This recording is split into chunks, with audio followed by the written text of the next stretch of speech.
Hi Awakened Ones, it's me Heidi Hosking, and today I'm going to talk to you about which foods should you eliminate first if your child is sensitive. Firstly, that's a great idea, congratulations. Most new children these days will have at least one food sensitivity, if not multiple, so very good idea thinking about it. The first thing I suggest and really highly recommend is taking out food additives. They are actually not even a food, it's a chemical basically, and the chemicals, food additives, resonate at a low vibe, and our children are extremely high vibrational, so they just don't even match up with our children, and hence it weakens their system in lots of different ways. And of course, there are nastier ones than others, so if you want to do in a step-by-step process, take out the nastier food additives first, and then you might take out the rest. And that will get you really considering what foods you're buying, what foods you're cooking. It will also get you reading your ingredient labels quite well, so that's also a good thing. And once you've got that out of the way, you might also work at the same time, but that's the first thing, is then sugar. So I consider sugar a toxin for our new children.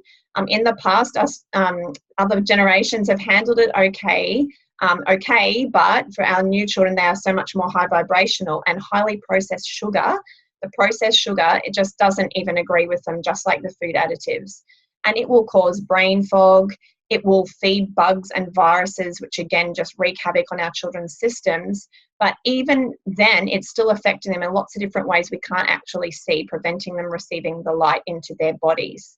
So that's important, particularly if your child's eating a huge quantity of sugar. But for some children, they can't even handle like a small amount. So just start to consider that for yourselves. So once you've got those out of the way, then you can see what symptoms have gone just by doing that.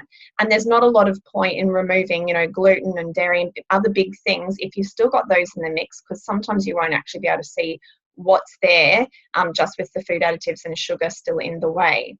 So then you might go to your next step. And this is where I want to encourage you as the mother to use your intuition.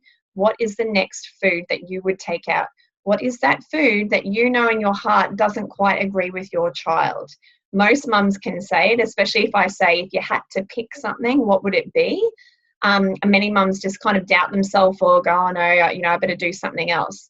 And I encourage you not to listen to what other people tell you, even if it's, holistic doctors, naturopaths, whatever. Go with your gut, because sometimes they're actually suggesting things which actually aren't an issue for your child. Every child is bio-individual, which means every child should have a different mix of food sensitivities. And you really don't need to do a huge, big elimination diet to start to work this out. Many people think that they need to, but when they realize they've got to take out so many foods, it becomes so stressful that it's not even worth it, because then you and your child are more stressed and you create more issues, which can literally create more food sensitivities in itself. So that's where I want you to start thinking about what is it for your child? What do you feel might be the way? Many children can't handle dairy, so that's a good one if you really aren't sure. And it can depend on their symptoms. Obviously, a child who's really always snotty, a child who can get quite aggressive, snoring, that can indicate dairy over, say, gluten. And it can depend on lots of other factors as well. So if you need help, I suggest a kinesiologist, and I've talked about this in other videos, to do some food sensitivity testing.